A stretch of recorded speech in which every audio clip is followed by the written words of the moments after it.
War really marked the beginning of a dream that really kept being deferred until the wisdom of our voters last November. So actually, Barbara and I were discussing how we as a historical society could celebrate that, because as a historical organization, we would have been remiss to let it go by unannounced.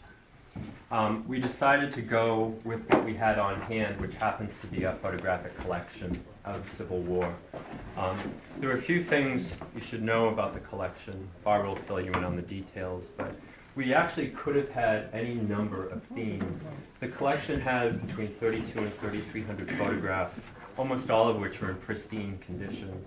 And based on the collection itself, we could have had the history of armament, the history of troop formations, the history of blackouts in the middle of speech. But we decided on portraiture because of the humanizing effect that portraits have on a grand event. The themes that dropped out once we started looking at all of the portraits are the ones that are up on the walls now. And there are also the themes that were coming into being during the mid and late 20th century in the United States as a country full of immigrants. There were, for instance, women's roles were starting to change.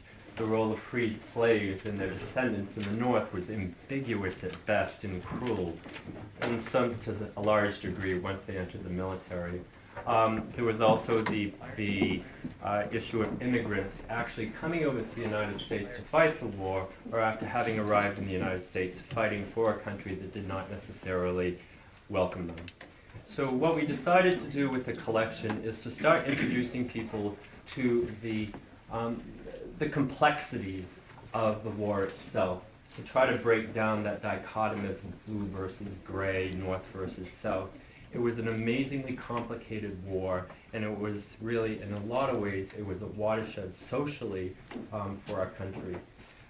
We chose the photographs to try to represent the themes as succinctly as possible in as little space as possible. It by no means represents the net sum of our collection.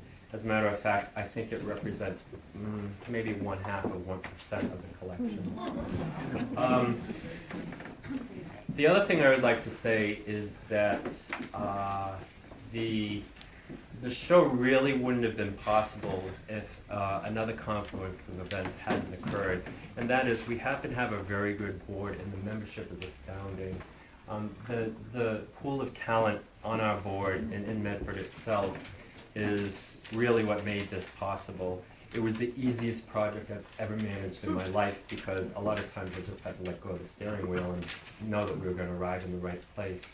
So all of the people who were directly involved in this by name, there were a lot of anonymous people, they're on that panel, and I would like everybody to read it. There's only one person I want to mention by name. I have a horrible memory, and I know if I mention anyone, I'm going to forget a number of people. Michael Chesson, who is a professor of American history at the University of Massachusetts, actually wrote all the text and rewrote all the text and rewrote all the text during the editing process, not only for this show, but also for the accompanying booklet that we have in the foyer. They're merciless plugging. They're $3 for members and $5 for non-members. However, as membership is $5, you could buy one for $30 and get a membership at the same time. They have all the pictures of them too. All of them. It's worth it. And there's more text in it too. There's a lot more context. There's a lot more context. There's a lot more background for a lot of the people who are known to be in these photographs. And the last thing I'd like to do before I turn everything over to Barbara is to, actually there's two things. I really want to thank everybody who's a member of the Medford Historical Society for having stuck with the organization through its reorganization and its revitalization over the past 5 years. It's meant a lot to us, and really we couldn't have done anything without all of you. The other thing I'd like to say is that during the course of the exhibition, which will run until right now it's the end of April, may be prolonged, any money that we raise is going to be going to the conservation of the collection itself, not only in upgrading the archiving that we have, but also the exhibition space that we have available, and also to pay for digitization, because as many of you already know, our goal is to have the entire collection digitized and cataloged so that all of you can actually find all of the photographs at some point in time by simply searching for them on the internet. So again, all the proceeds will go to all of those activities.